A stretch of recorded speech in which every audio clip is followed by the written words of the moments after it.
Dans cet épisode, nous discutons des dernières nouvelles de l'espace, comme l'épreuve d'eau liquide sur Mars, qui pourrait indiquer l'existence d'un noyau actif, les réparations du Hubble prévues par la NASA et SpaceX, et la collision d'un satellite avec un astéroïde par la mission DART.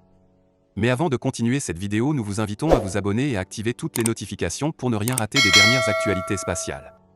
Cette semaine, nous avons beaucoup de choses à couvrir, alors commençons. Cette semaine, la planète rouge sera à l'origine de nouvelles importantes. La sonde spatiale Mars Global Surveyor vient de mener une enquête orbitale, qui fournit la plus grande preuve à ce jour que Mars possède de l'eau liquide, et pourrait même avoir un noyau géothermique actif. Une équipe mondiale de chercheurs a mis au point un nouveau modèle informatique, pour simuler le mouvement de la glace sur Mars à l'aide des données fournies par les instruments de cartographie topographique du satellite, et a obtenu des résultats extrêmement intéressants. Depuis 2018, l'orbiteur Mars Express a découvert que la calotte glaciaire du Sud reculait et montait au gré des saisons. À l'époque, on a émis l'hypothèse que, comme nos propres calottes glaciaires, ce mouvement était causé par de l'eau liquide. Cependant, beaucoup de scientifiques n'en étaient pas persuadés.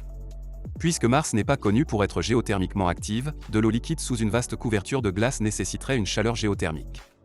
En l'absence d'autres informations, les scientifiques ont pensé que le mouvement pouvait éventuellement être expliqué par le déplacement d'un matériau sec, comme du sable ou du schiste, et ils ont laissé la question de côté jusqu'à ce que des techniques alternatives puissent être utilisées.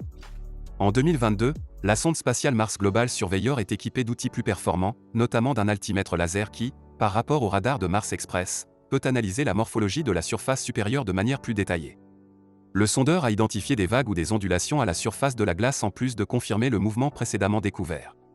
Maintenant que nous savons que des canaux d'eau liquide s'écoulent sous nos propres calottes glaciaires sur Terre, nous avons utilisé une technologie comparable pour mesurer leur mouvement. Grâce à ces informations, les scientifiques ont pu créer un modèle de simulation informatique pour Mars qui tenait compte de la gravité, des circonstances martiennes spécifiques et du mouvement des calottes glaciaires. Le modèle a démontré que ce mouvement ne pouvait résulter que du mouvement de l'eau liquide sous la surface. Et c'est à ce stade que l'étude qui portait principalement sur l'eau, fait peut-être une découverte importante sur le noyau de la planète.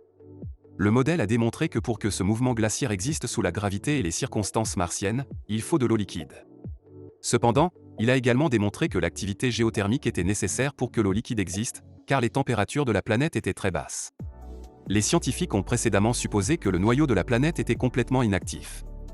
Dans toutes nos observations à ce jour, aucun volcan, geyser ou source active n'a été découvert. Lorsque Mars Express a vu le mouvement pour la première fois en 2018, il y avait beaucoup de scepticisme à cause de cela.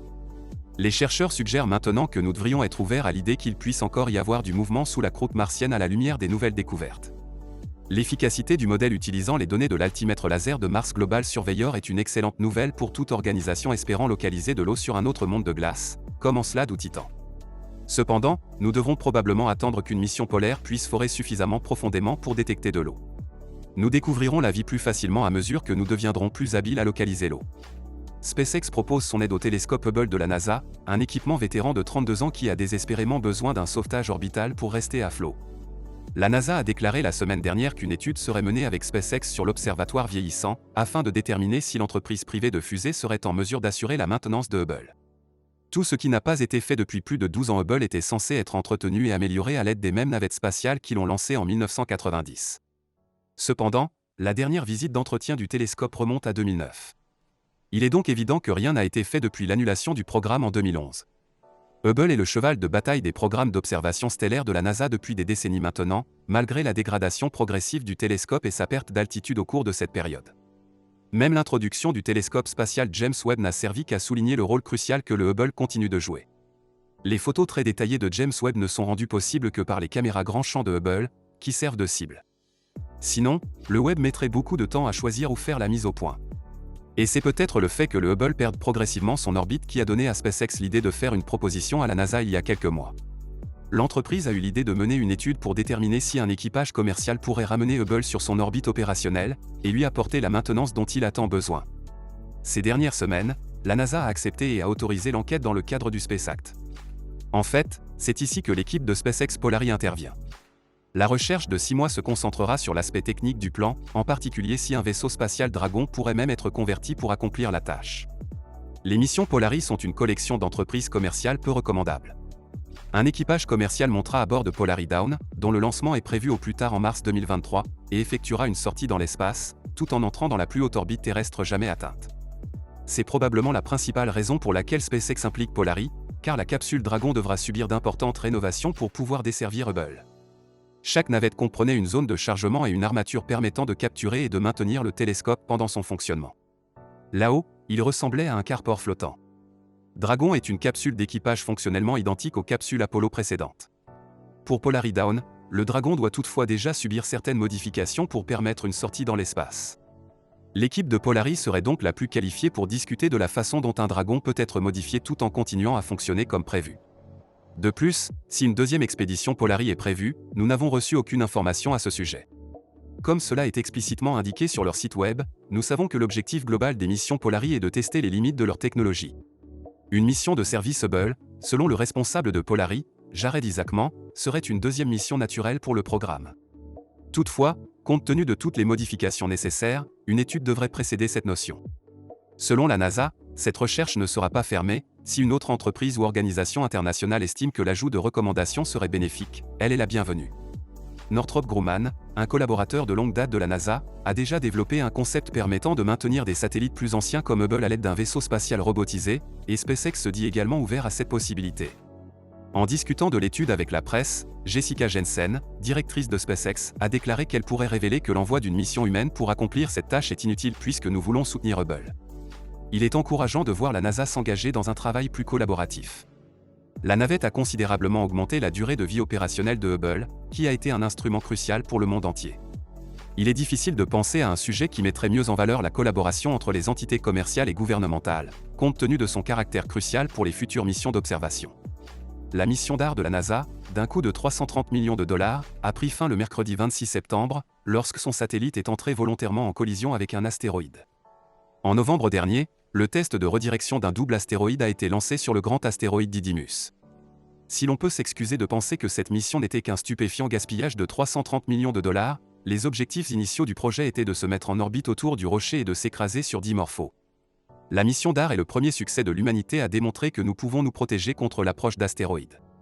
Plusieurs organisations sur Terre surveillent ensemble le ciel à la recherche de roches qui pourraient mettre l'humanité en danger. Si quelqu'un se souvient de ce qui est arrivé aux dinosaures, nous avons déjà été frappés, donc si la probabilité que nous soyons mis en danger par un astéroïde mettant fin à la planète est peu probable, elle n'est jamais nulle.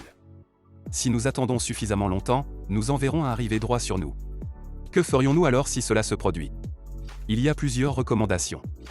Nous pourrions utiliser des lasers pour le détruire, ou peut-être qu'une résistance à la gravité pourrait aider. Cependant, aucune de ces solutions n'est aussi simple à tester que de frapper la roche avec quelque chose de substantiel. Une équipe chanceuse de foreurs de pétrole semble pouvoir fonctionner. Cette stratégie simple, appliquée suffisamment loin de la Terre, pourrait dévier efficacement l'approche d'un tueur de planète. DAR a été développé par la NASA et ses partenaires pour démontrer qu'un simple impact cinétique serait suffisant. Le satellite se compose en réalité de deux véhicules, l'impacteur cinétique primaire DAR et un minuscule satellite Cube qui s'est séparé de DAR 15 jours avant l'impact et a fourni des données télémétriques supplémentaires tout en observant l'impact. En raison de la complexité des manœuvres requises, DAR a été équipé d'une puissante caméra Draco afin d'acquérir une position sur sa cible. Cependant, il dispose également d'un SmartNav, un système de navigation avancé souvent utilisé pour guider les missiles. Draco et Smart ont pu manœuvrer le vaisseau à moins de 17 mètres de la cible souhaitée en travaillant en coopération. Les orbites de Didymos et de Dimorpho permettent à la NASA de suivre assez facilement les résultats du test. La seule chose qu'il reste à faire est d'attendre et d'observer l'ampleur du mouvement créé par DAR. Prenons un moment pour apprécier ce que la NASA a accompli. Elle a découvert un astéroïde suffisamment proche de la planète et dont l'orbite est suffisamment stable pour que nous puissions y effectuer des tests. Ils ont ensuite lancé un satellite vers ce rocher inexploré et l'ont dévié avec succès. Une personne au sol n'aurait pas eu le temps d'agir si DAR n'avait pas été guidé par le système de navigation intelligent, car tout se passait à une telle vitesse. Il y a des équations mathématiques hallucinantes derrière tout ça. DAR est remarquable pour d'autres raisons que les simples aspects technologiques, car c'est la première fois que nous testons un système de défense planétaire. Notre réponse précédente à la question hypothétique est si un astéroïde était totalement spéculative. Bien que la NASA affirme n'avoir encore trouvé aucun astéroïde potentiellement dangereux s'approchant de notre planète, ce n'est qu'une question de temps avant que ce ne soit le cas. Le succès de DAR permettra à certains d'entre nous de dormir un peu mieux. Et vous? Qu'en pensez-vous? Dites-le nous en commentaire. En attendant, merci d'avoir visionné cette vidéo et n'oubliez pas de vous abonner à la chaîne pour ne rien rater des dernières actualités spatiales.